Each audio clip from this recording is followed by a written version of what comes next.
Hello, welcome to Solve Papers channel. My name is Mr. Godfrey. This is Cambridge IGCSE Physics. Topic is forces. I'm looking at topical questions. October-November 2019 exam series IGCSE. I encourage you to revise as you wait for your exam on topical questions. Topical questions gives you an edge.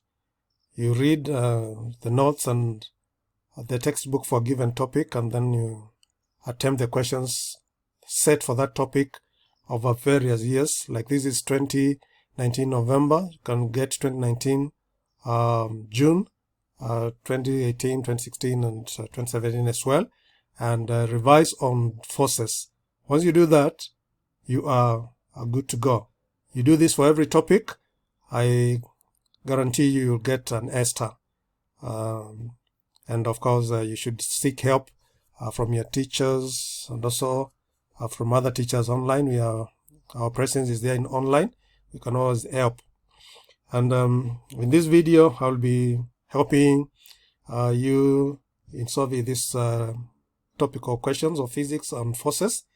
And I encourage you to look for more other questions, other topical questions on this site, solvepapers.co.uk. You'll get plenty topical questions that are there for download. Before we begin, if you have not already subscribed to my channel, please click the subscribe button and hit the bell icon below. This way you will be notified every time I upload a new video. And I'm sure you're going to like the videos that I am helping you guys with. Let's get started. In every question, I'm giving you this kind of writing. This helps you know from where the question was set. This is variant 3.1. And of course, ON means October, November 2019, question number 3. So this was paper 3.1, variant 3.1, question number 3. That is, this question on forces was set right there. So let's look at question number 1. Fig 3.1, this one here, shows a spring with no load attached. Fig 3.2, this one over here, shows the same spring with a load attached. Right now. Part A. Describe how a student can determine the extension of the spring. You may draw on Fig 3.1 and Fig 3.2 as part of your answer. Of course, extension is the difference of the new length minus the original length, and therefore you can indicate that on the diagrams. You can indicate that by drawing on the diagrams as the question indicates. You may draw on Fig this, and therefore to do that, you can measure, or you can indicate that the distance from there to let's say here, bottom of the spring, let's call this one x1. This distance there is x1. Okay, and then of course we can extend this all the way.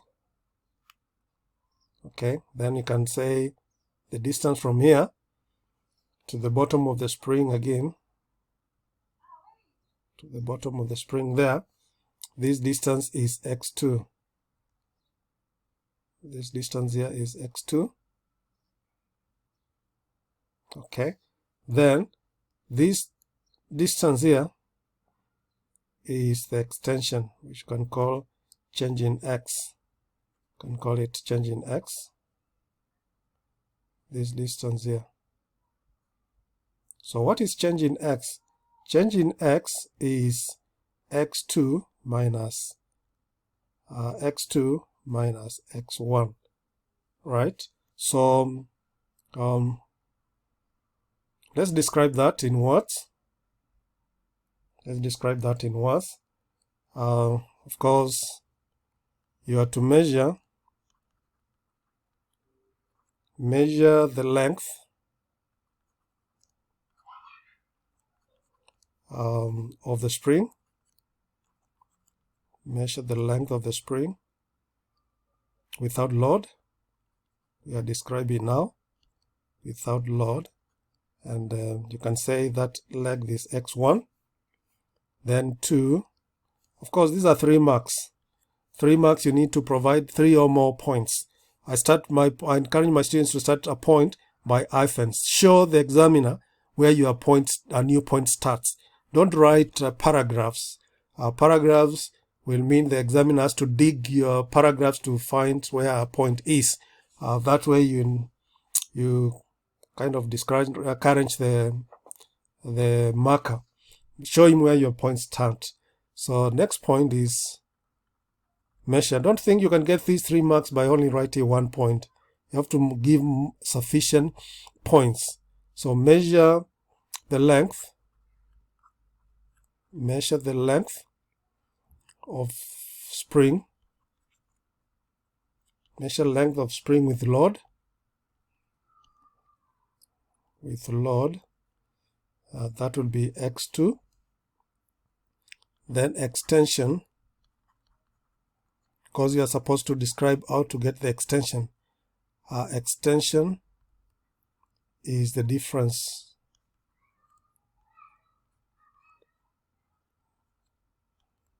of the 2 values.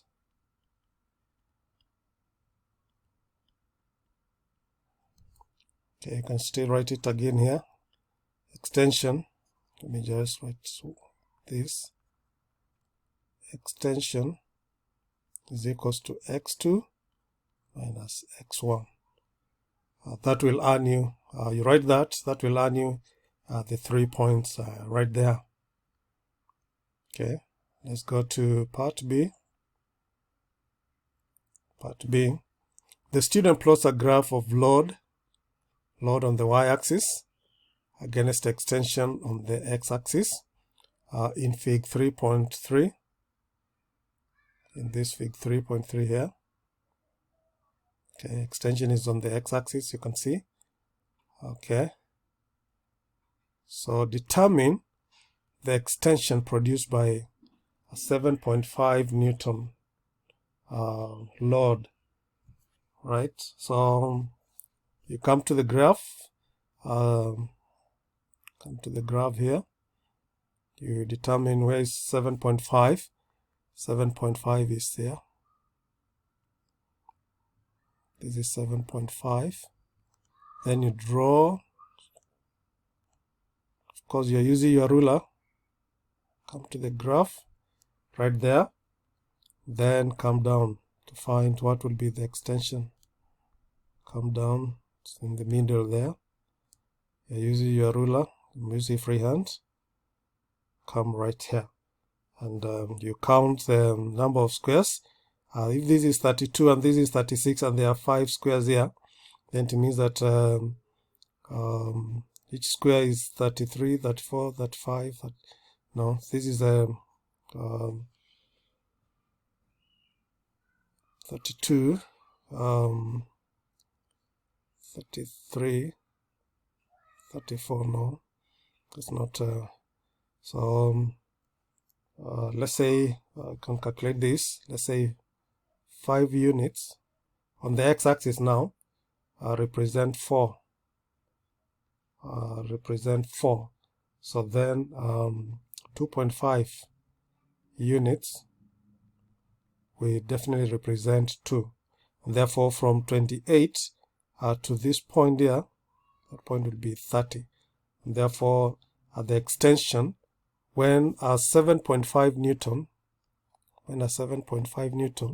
is suspended on the string, will produce an extension of 30 centimeters. So you come here and write 30 centimeters. 30 centimeters. The units are given. Remember, I said that when the unit is not provided, you need to write the units. Otherwise, you'll lose a mark. Determine the load that will produce an extension of 10 centimeters. Come here, on the x-axis, you can find that there's no 10 here, but you have said that 5 units represent 4, right? You can also find what is 1 unit going to represent. And therefore, we say that 2.5 units represents 2. So if this is 2, then we know 10 is there, because 2.5 represents 2. So 2 from 8, you add 2 plus 2, you get 10. So 10 is in between there. So you go to the graph from here, extension of 10, come to the graph. Then from here you come to the y-axis from the graph, come to the y-axis right there. And of course, on the y-axis, 5 represents 5 units, 5 small squares represents 10. And therefore, 1 unit, 1 small square will be how much? So it will be 10 divided by 5, which would be 2. So this is 2.2, 2.2, 2.4, 2.5. So the answer is 2.5. This is basically 2.5 right there. So an extension of 10 centimeters will be due to a load of 2.5 newtons. 2.5 newtons. Then we have C. Calculate the mass that has a weight of 6 newtons. Of course, we know that weight is equals to mass times gravity, and therefore mass will be weight divided by gravity. Weight we are given is 6 newtons, and gravity we know is 10 newton per kg. That is the gravitational field strength. Of course, the newton will cancel out. This kilogram will come up. So 6 divided by 10, this will give us 0.6 kg. So 0.6 kilogram. Very good. Question number 2. And as I said, it's great to watch these videos, but I encourage you to practice working out the questions yourself. Of course, you can use the video as a guide. You may get this same topical question that I'm solving here, of course, from this site, softpapers.co.uk. I can show you where to get it by bringing up this. This is the site I'm talking about. Okay, I'm sure you are conversant with this site. Go to physics. Of course, you'll get all papers and topicals for these years. We are doing 2019 topical. Here where you go. Of course, you find that 2019 topical is there for both November and June. Topicals for both November, June. We are dealing with structured question. Of course, the paper that we are dealing with is forces. Of course, you need to click here to get all solved topicals in a zip. Topicals solved, both solved and unsolved. Of course, when you click here, you'll come here. Of course, you'll find that there are topicals solved for 2019, 2018, 2017, and 2016. Of course, both structured and multiple choice. For November, in each year, you'll find November and June. We are dealing with November. Of course, I need you to come and here and ask your parents to help you with acquiring this. They are basically at an affordable price of £9. So you can get all of them. Get 2019, November, June, 2019, both November, June, 2018, November, June, and so forth. So that you practice as much as you can. Of course, that is going to give you an edge. Don't just be doing a few exam questions. Do as many as you can. When you get to an exam, you'll find it is so familiar, you will just enjoy the exam. Very well. Let's continue with question 2. Of course, this is from variant 3.2, and this was question number 3. Okay, so fig 3.1 shows the horizontal forces acting on a swimmer. Of course, the forward force here is 120, and the backward force here is 110 newtons. Calculate the size and the direction of the resultant force. Of course, we know that resultant force is the difference between the forward and the backward force. So resultant force will be, the forward force is 120 newtons minus the backward force, which is 110 newtons. The difference will be 10 newtons. So the size of the resultant force is 10 newtons, and the direction is to the right, or you can say even forward. Forward is still acceptable. Part 2, state the name of the 110 Newton force acting on the swimmer. This is friction force. Don't forget, friction force is a force that comes to play when there's motion, and it's always opposed to motion. It's always in the opposite of the motion to slow the swimmer down. Part 3, fig 3.2 shows the force acting on the swimmer as he moves forward a short time later. You can see the two forces are now equal. Describe and explain the motion of the swimmer. These are two questions. Describe and explain. That's why you have 2 marks here. I say that you need to provide your answers in point form to earn these 2 marks. Okay, don't write only 1 point and think you can get both marks. Describe and explain. The description here is when the two forces are equal, forward and backward forces, then the swimmer has a constant speed. The motion of the swimmer as a constant speed, because the resultant force is 0. We know that we say that the resultant force is equals to forward and minus backward, which is going to be 0. So if the resultant force is 0, then also acceleration is equals to 0. He is traveling at a constant speed. All right. Of course, the explanation is that resultant force is 0, so no acceleration. Full stop. That's the answer to that question. Part B, the same question. Another swimmer weighs 700 newtons. He stands on a diving board as shown in fig 3.3 here. Of course, 7, we have the P here, where the diving board is fixed. He's standing 3.5 meters from the point P. Calculate the moment. Moment is force times perpendicular distance. So write moment is equals to force times perpendicular distance, which is 3.5. So force is the weight of the swimmer, 700 newtons, times the distance, which is 3.5 meters, which you can see here. Therefore, when you multiply these two, you're going to get 2450 Newton meter. So don't forget the unit. Of course, can give in two significant fingers, which could be actually 2500 newtons. 2500. Sorry, 2500. You round it off, but just give it as 3 SF.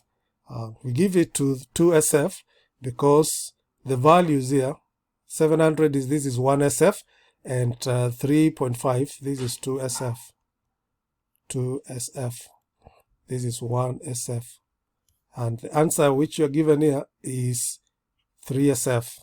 This answer is 3 SF. The number of SF gives an indication that the accuracy is high. So we are saying the answer is more accurate than the values that we have manipulated to get the answer, which is not correct. So that's why you'd prefer to give it to 2 SF. This is 2 SF.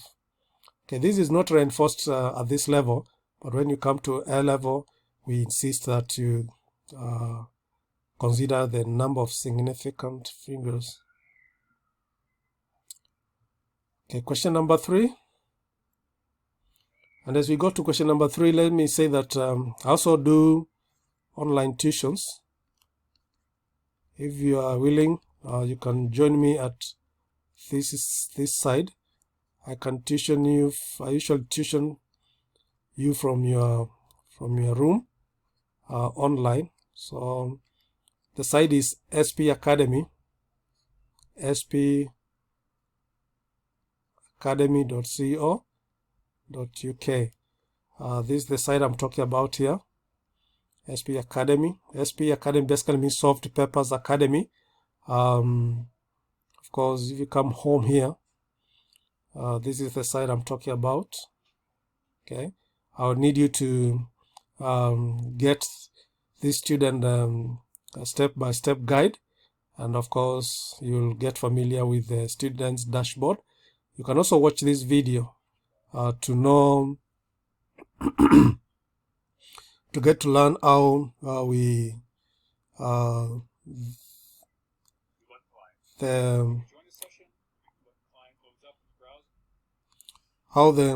online live classes work. Of course, if you are a tutor, if you are a teacher, I'll require you to look at the tutor guide. Of course, you'll get familiar with the site. Currently, we are offering ICT, mathematics, physics, biology, and chemistry. You can get in touch with us, and we will be able to help you. Can take time, go through the site, but what I need you to do is come here, log in, and of course you register, and make sure that of course if you are a student, choose a student. If you are a teacher, choose a teacher. Provide a correct email, because after you register, you create your account, we will send you an email which you need to activate your account, and therefore you can sign in here and then come and find a tutor. Click here, you can find a tutor of your choice. Get to me. My name is Godfrey. I'll be able to help you with tuition at a reasonable fee. Of course, for 1 hour, I charge hourly. For 1 hour, I charge only £35. I charge only £35. That is one-on-one. But if you are 3 or 4, if you bring 2 or 3 friends of yours, so for 3 students at the same time, I usually charge only £25. So if you are one-on-one, my charges are 35. If you are 3 or more students, then I'll give you a discount. I'll charge you £25. Hope I'll be seeing you soon in my tuition classroom. Okay, let's continue. Question number 3. A model aircraft is fly through air. Fig 3.1, this one here, shows the forces acting on the model aircraft. The weight of the model aircraft is 15 newtons. Right, the weight is 15 newtons. You can see the upward force is 15 newtons and the downward force is 15 newtons. So the two forces are balanced. They are not equal because they are in the opposite direction, but they are balanced. If they are balanced, then the aircraft is flying horizontally. It is neither going up or coming down. It's flying horizontally. You can see the direction given here. The forward force is 19 newtons. The backward force due to air resistance is 11 newtons. So basically this means the flight or the model is accelerating forward. It's increasing speed forward. So part A, we are taught to determine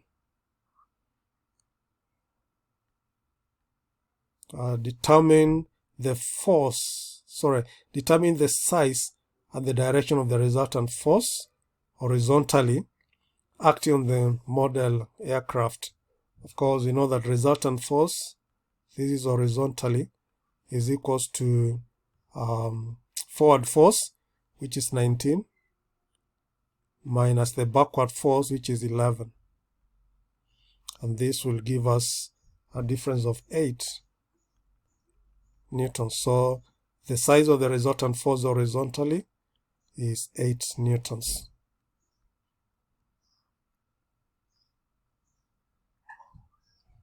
It's 8 newtons. Part 2 of A. Describe the change in the motion of the model aircraft. So since it has got a resultant force, of course the direction here is to the left. Direction is to the left. Describe the change in motion of the aircraft. Since it has a resultant force, then this aircraft is accelerating. Therefore, you can say here, describe the change. All right. So it is the model aircraft is accelerating. All right. And so its speed is increasing. Okay, so its speed is increasing. It is accelerated because it has got a resultant force. And of course, if it is accelerating, since the forward force is greater than the backward force, this is causing the speed to increase.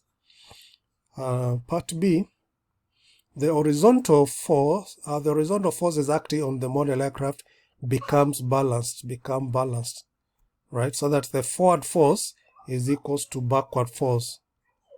They are balanced when forward force is equals to backward force.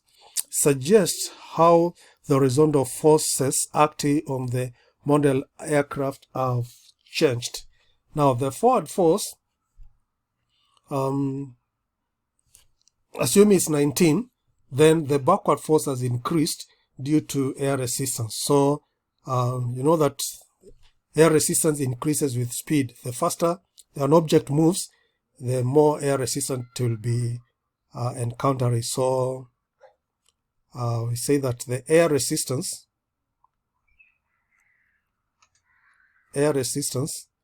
has increased.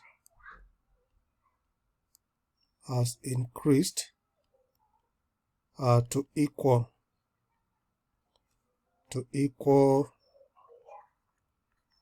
the forward force of 19 newtons. That's how the horizontal forces have changed. So the air resistance increased to equal the forward force of 19 newtons. Okay, question 4.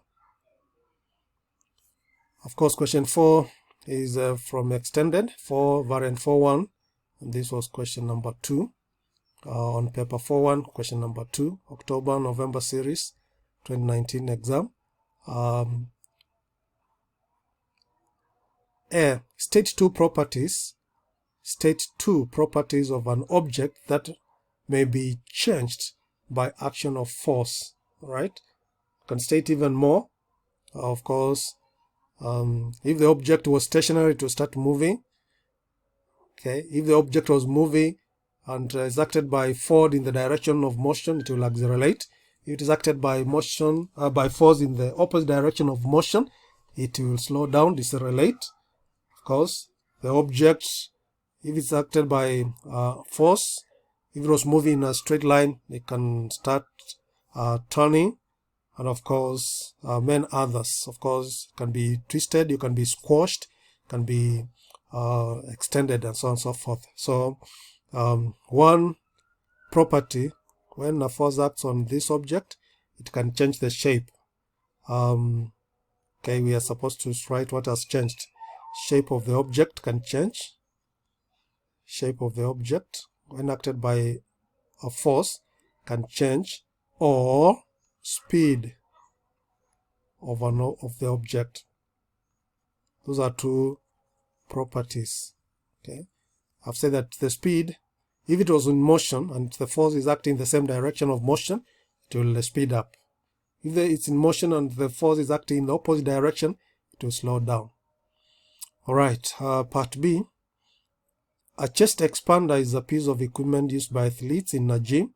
Fig 2.1 shows a chest expander that consists of five identical springs that is connected in parallel between two handles. Okay, and there are two gentlemen there pulling on the same.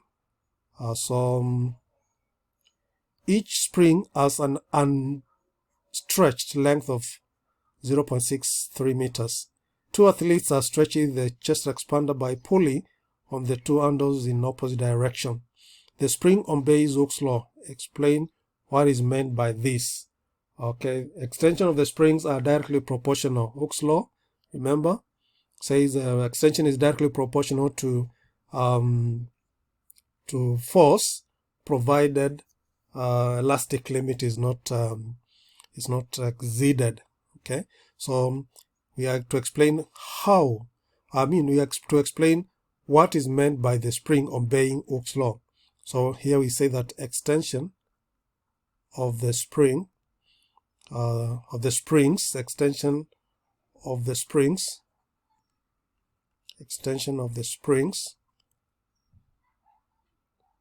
is directly proportional. Can even say is proportional. Let me include the word direction. Proportional to the force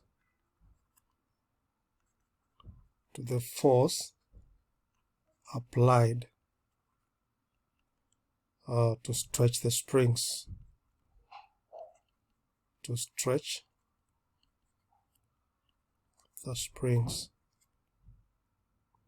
Of course, the two springs have not exceeded elastic limit, so I can also throw that in there. Elastic limit is not exceeded. Blessing.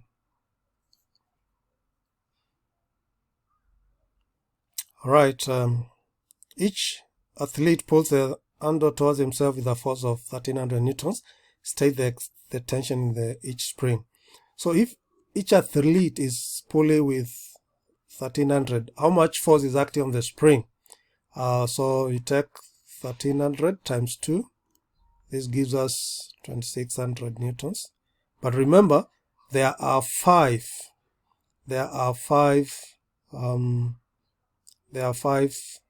springs, identical springs, 5 identical springs. So each athlete is applying a force of 1300 to 5, right? So both athletes, then they will be applying a force to 10 springs. Okay, so total springs acted by this force is 10, and therefore the tension will be 2600 newtons divided by 10, and this will give us a tension of 260 newtons on each spring. All right. Number 2 of part 2. The chest expander stretches and each spring is now 0.94 meters long. Calculate the spring constant K of each. Alright, we are supposed to calculate the spring constant K when a force of 2600 is acting on the spring. So we know that force is equals to a spring constant times the extension. Therefore, K is force divided by X, and the force here acting on the springs is 2600 newtons divided by the extension of 0.94 0.94, and this extension is we are told each spring is now these meters long. What was the original length of the spring? We come here and let's try and see. We are told that each spring has unstretched length of 0.63. So if it is now 0.94, what is the extension? So the extension is 0.94 minus 0.63. Okay, so then now what we get here is 2,600 divided by 0.94 minus 0.63 will give us 0.31. And when you calculate nicely, you'll find that this is going to give us 838.7. Right, and therefore, of course, Newton 80th. Therefore, you can round off this to 2 SF, and it will give us 840 newtons per meter. Spring constant, the unit is Newton per meter.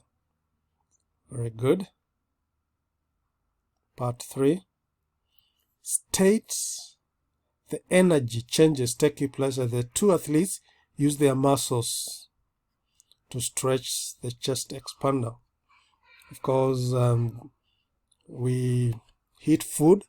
The food is processed in our cells, and we usually have the chemical energy from the food stored in our muscles. So the chemical energy is changed. The chemical energy in the muscles is changed to extension in the chest expander. So this is straightforward from chemical potential energy. Chemical potential energy to elastic. That is chemical energy from the muscle to elastic potential energy. On the chest expander. Okay, when the springs in the chest expander expand, then they have elastic potential energy. And that's the last question on these topical questions on